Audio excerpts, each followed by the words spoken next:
ಚಾಮುಂಡೇಶ್ವರಿ ವಿದ್ಯುತ್ ಸರಬರಾಜು ನಿಗಮದ ವತಿಯಿಂದ ದೂರು ಮುಕ್ತ ಮಾದರಿ ಗ್ರಾಮ ಯೋಜನೆಯಡಿ ತಾಲೂಕಿನ ಆಯ್ದ 10 ಗ್ರಾಮಗಳಲ್ಲಿ ತಲಾ 50 ಲಕ್ಷ ರೂಪಾಯಿ ವೆಚ್ಚದ ಒಟ್ಟು 5 ಕೋಟಿ ಕಾಮಗಾರಿಗೆ ಶಾಸಕರು, ರಾಜ್ಯ ಮಾಲಿನ್ಯ ನಿಯಂತ್ರಣ ಮಂಡಳಿ ಅಧ್ಯಕ್ಷರಾದ PM ನರೇಂದ್ರ ಸ್ವಾಮಿ ಚಾಲನೆ ನೀಡಿದರು. ಗುರುವಾರ ಸಾಯಂಕಾಲ 4:30 ಸಮಯದಲ್ಲಿ ಮಳವಳ್ಳಿ ತಾಲೂಕಿನ ಹೊಸಹಳ್ಳಿ ಗ್ರಾಮದಲ್ಲಿ ಕಾಮಗಾರಿಗೆ ಭೂಮಿ ಪೂಜೆ ನೆರವೇರಿಸಿದರು. ಇದಲ್ಲದೆ ಗೊಲ್ಲರಳ್ಳಿ, ಬಾಣಸಮುದ್ರ, ದನಗೂರು, ಕೆಂಬುದಕೆರೆ, ಕಲ್ಕೋಣಿ, ಚಿಕ್ಕಮಲಗೋಡು, ಮಾದಹಳ್ಳಿ, ರಾಗಿಬೊಮ್ಮನಹಳ್ಳಿ ಗ್ರಾಮಗಳಲ್ಲಿ ಸಹ ದೂರು ಮುಕ್ತ ಮಾದರಿ ಗ್ರಾಮ ಯೋಜನೆಗೆ ಚಾಲನೆ ನೀಡಿದರು.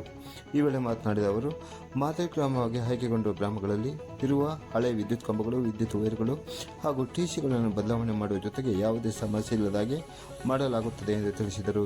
ಇದಲ್ಲದೆ ಉತ್ತೂರು ಗ್ರಾಮದಲ್ಲಿ 15 ಲಕ್ಷ ರೂಪಾಯಿ ವೆಚ್ಚದಲ್ಲಿ ಲೈಬ್ರರಿ ಕಟ್ಟಡ ನಿರ್ಮಾಣ ಕಾಮಗಾರಿ, ಪೂರಿಗಾಲಿ ಗ್ರಾಮದಲ್ಲಿ 15 ಲಕ್ಷ ರೂಪಾಯಿ ವೆಚ್ಚದಲ್ಲಿ ಪರಿಶಿಷ್ಟ ಜಾತಿ ಕಾಲೋನಿಗೆ ಸಿಸಿ ಚರಂಡಿ ಮತ್ತು ರಸ್ತೆ ಅಭಿವೃದ್ಧಿ ಕಾಮಗಾರಿಗೆ ಗುರುವಾರ ಭೂಮಿ ಪೂಜೆ ನೆರವೇರಿಸಿದರು.